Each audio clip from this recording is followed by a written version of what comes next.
Ce matin-là, le lion a promis à sa lionne et à ses lionceaux, ses enfants, de revenir avec un véritable festin. Un festin, ça veut dire un petit déjeuner que tu croirais que c'est un déjeuner et un dîner à la fois réunis. Et le voilà, ce roi lion des animaux, qui déambule autour de chez lui. Tu penses bien qu'autour de chez lui, les animaux, ça fait longtemps qu'ils n'habitent plus. Bah tiens, trop peur de servir justement de ces gros-là. Alors, le lion est obligé d'avancer un peu plus loin, dans un endroit qu'il connaît moins. Petit bout de forêt, il aime pas trop y aller à cet endroit-là, mais il entend quelque chose qui fait...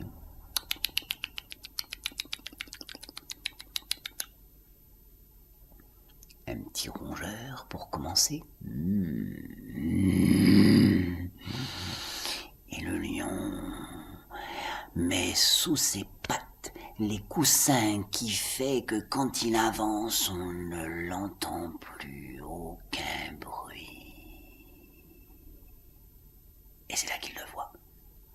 Sur le bord du chemin, un petit rat, tranquillement, est en train de grignoter une noisette.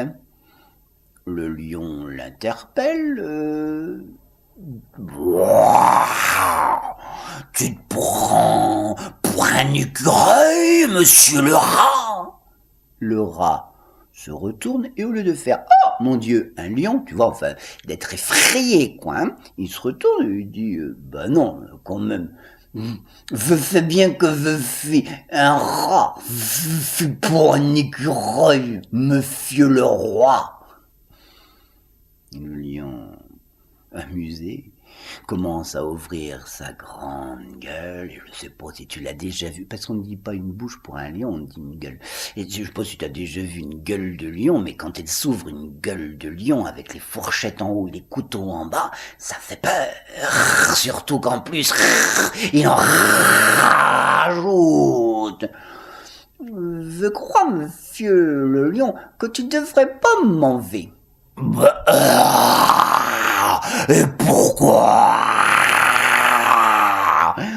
Parce qu'on a toujours besoin d'un plus petit que soi. Et alors là, le roi des animaux, le lion, referme sa grande gueule, s'amuse de ce petit rien du tout devant lui qui lui tient tête. Et il se dit que de toute façon, pour le petit déjeuner, ça ferait même pas une entrée. T'as raison, le rat. Continue à grignoter. Et voilà le lion qui s'en va plus loin dans la forêt pour chercher à manger. Sauf que la forêt, il la connaît pas bien. Et le lion, tu veux, il est pas vraiment intéressé par les fraises des bois. Mais non, c'est pas qu'il aime pas ça, c'est qu'il les connaît pas. Et puis, bon, de toute façon, les fruits, même ceux qu'il y a dans les arbres là à côté, peut-être en guise de dessert, il les aurait cueillis. Mais lui, ce qu'il préférerait, c'est quelque chose qui ressemblerait à cette gazelle là-bas. Alors il met les coussins sous ses pattes pour pas faire de bruit et doucement tapis, ça veut dire caché. Il avance vers la gazelle et là il sait pas ce qui lui est arrivé et c'est souvent comme ça.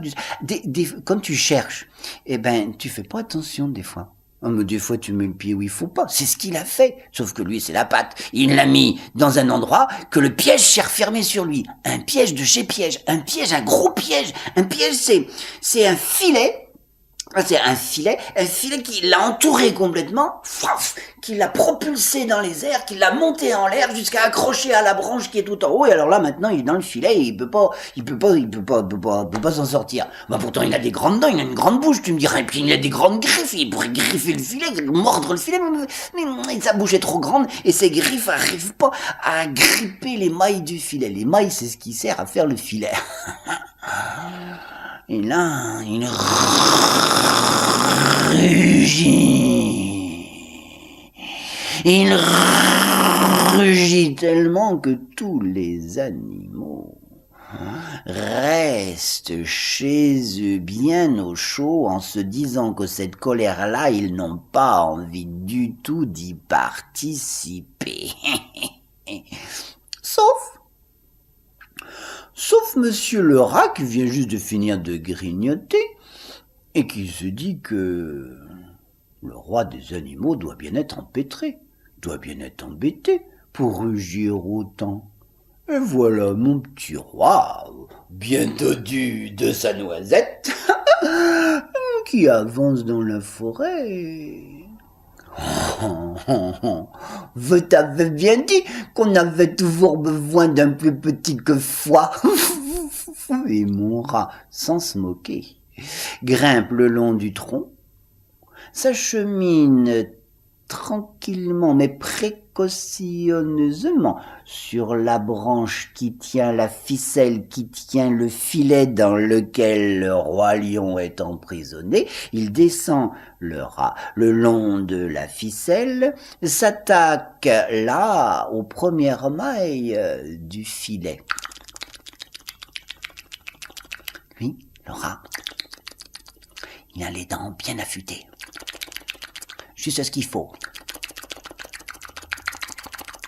pour faire lâcher la maille du filet. Et quand une maille se lâche, toutes les mailles se lâchent et le lion tombe par terre. Et depuis ce temps-là, les lions ne mangent plus.